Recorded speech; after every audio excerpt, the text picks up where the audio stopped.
Sementara sekarang kita tidak tahu bahwa Allah telah menitipkan fasilitas yang sangat dahsyat itu, dan sampai saat ini paru-paru belum ada gantinya.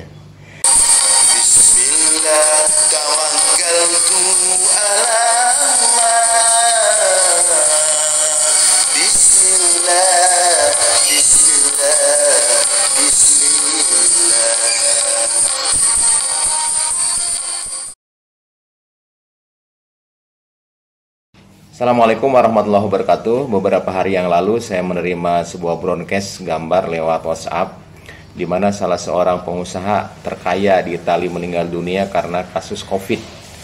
Yang menarik, dalam tulisan tersebut ada kata-kata dari putranya yang mengatakan bahwa selama ini dia hidup dalam berkecukupan. Apapun yang dia inginkan, semahal apapun yang dia inginkan, kemungkinan dia bisa membelinya. Tetapi yang menyedihkan, di akhir-akhir hayatnya ketika dia kena COVID, ternyata nafasnya itu begitu sesak, sehingga udara yang tadinya gratis pun tidak mampu dia dapatkan. Nah, terlepas dari kebenaran gambar ini dan video ini atau tidak, saya berusaha tadi mencarinya, tetapi ada hikmah di balik itu mungkin yang bisa kita pelajari untuk kita bersyukur lebih dalam lagi atas nikmat Allah. Nah, ibu bapak sekalian, Allah ini telah menitipkan paru-paru kepada kita, di mana pada saat COVID ini menerpa dunia, maka paru-paru itu menjadi salah satu target organ.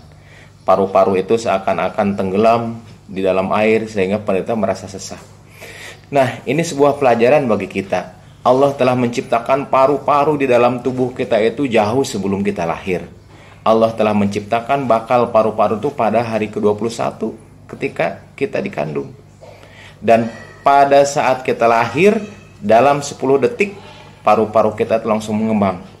Dan sejak saat itulah paru-paru kita itu menghembuskan nafas, menghirup nafas tanpa henti-hentinya, tanpa istirahat, tanpa jeda waktu.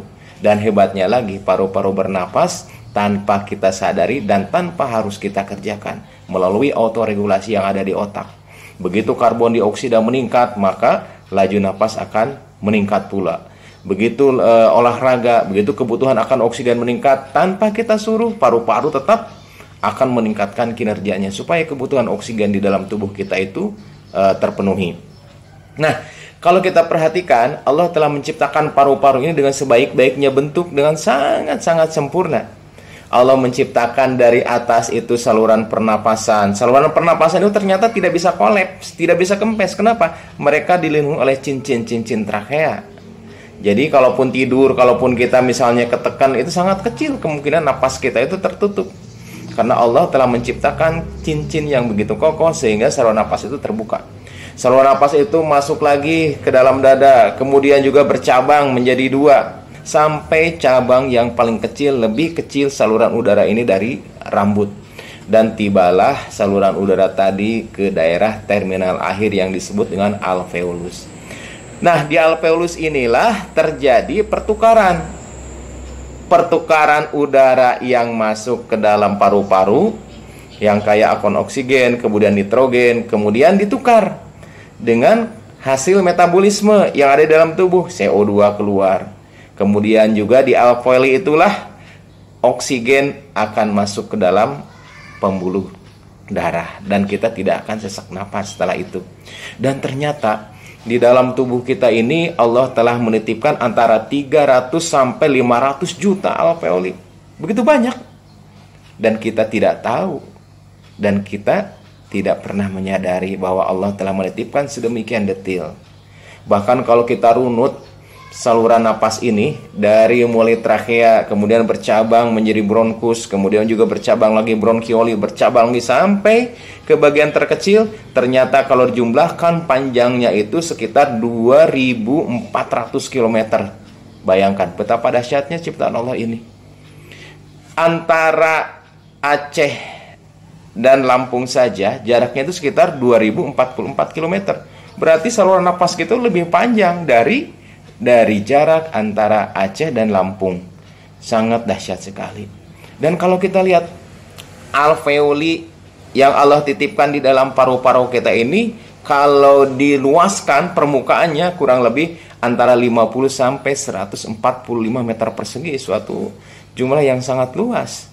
Sementara sekarang kita tidak tahu bahwa Allah telah menitipkan fasilitas yang sangat dahsyat itu, dan sampai saat ini paru-paru belum ada gantinya. Jadi kalau operasi jantung sementara bisa dihentikan untuk apa? Dengan menggunakan mesin, tapi kalau paru-paru tidak ada yang bisa menggantikan perfusi oksigen ke dalam tubuh manusia sampai saat ini.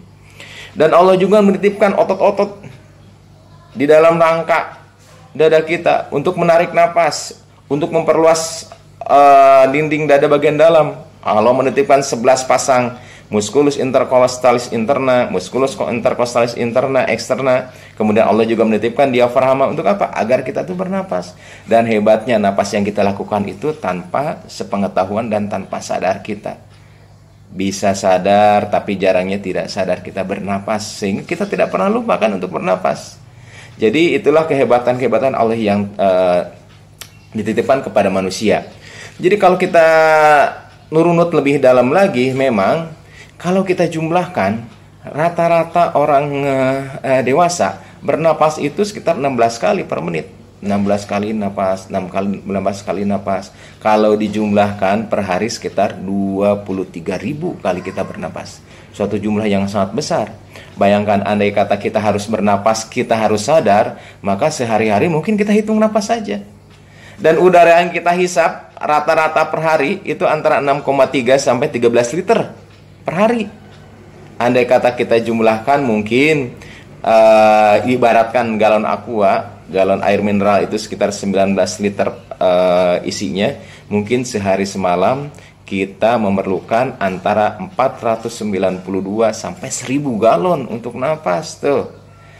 Sedangkan sampai saat ini kita kasih gratis. Tapi alangkah jarangnya kan kita bersyukur. Dan ternyata udara yang masuk ke dalam saluran napas kita itu ternyata tidak bersih. Ada jamur, ada bakteri, ada virus, kemudian juga ada polutan dan sebagainya. Tetapi ternyata sampai saat ini kita jarang sakit karena saluran pernapasan. Kenapa? Allah menitipkan sistem pertahanan yang ada dalam tubuh kita. Begitu napas masuk, udara masuk lewat hidung, maka dia sudah disaring lewat bulu-bulu hidung. Begitu udara masuk lewat saluran napas bagian dalam, dia sudah dihangatkan supaya tidak terlalu dingin ke dalam. Begitu masuk lagi ke saluran napas ke trachea, di sana sudah disiapkan sistem pertahanan tubuh. Ada yang namanya bulu-bulu halus yang disebut dengan silia, dan Allah juga menitipkan lendir yang diproduksi oleh sel goblet yang di dalam saluran pernapasan. Lendir itu ternyata bukan sembarang lendir, tapi lendir itu juga mengandung antibiotik, mengandung antimikroba seperti defensins, kemudian antiprotease dan antioksidan. Itu lendir yang kita punya di dalam. Dan kemudian juga ada di sana ada sistem pertahanan tubuh berupa apa? Berupa neutrofil, kemudian juga ada imunoglobulin, T cell dan B cell di sana. Jadi sistem alutsista yang telah Allah titipkan untuk memproteksi tubuh kita ini dari serangan-serangan virus, infeksi, bakteri, kemudian juga fungi dan lain sebagainya, Allah telah titipkan, telah sediakan di dalam saluran napas ini. Dan semua ini tanpa kita minta, tanpa kita sadari, dan makanya kita jarang untuk bersyukur. Jadi kalau kita berbicara tentang gangguan saluran napas pada COVID, kita juga harus ingat bahwa telah diciptakan oleh Allah itu beberapa alutsista yang ada di dalam tubuh kita ini, dan sampai saat ini sangat jarang kita syukuri. Oleh sebab itulah marilah kita sama-sama mengambil pelajaran dari kasus-kasus demi kasus ini, bahwa selama waktu kita hidup berapa tahun ini, ternyata Allah lebih banyak menitipkan waktu sehatnya daripada waktu sakitnya. Dengan COVID ini Allah ingin menegur kita, yuk, udara yang tadinya bebas, yang tadinya kamu hirup sekitar 500 sampai 1000 galon per hari, kita sekarang merasakan betapa berharganya udara bebas ini. Allah berfirman di dalam Al-Quran surah Al-Mulk ayat 23, Qulil ladzi ansha'akum wa ja'ala lakumus sam'a wal absara wal afidah qalilam ma tashkurun. Jadi katakanlah, dialah yang menciptakan kalian, yang menjadikan pendengaran, yang menjadikan penglihatan, dan yang menjadikan hati nurani. Tetapi sangat sedikit di antara kalian yang bersyukur. Maka dengan peristiwa ini, marilah kita banyak-banyak bersyukur agar Allah menambahkan nikmat sehat kepada kita dan menutup azab. Assalamualaikum warahmatullahi wabarakatuh.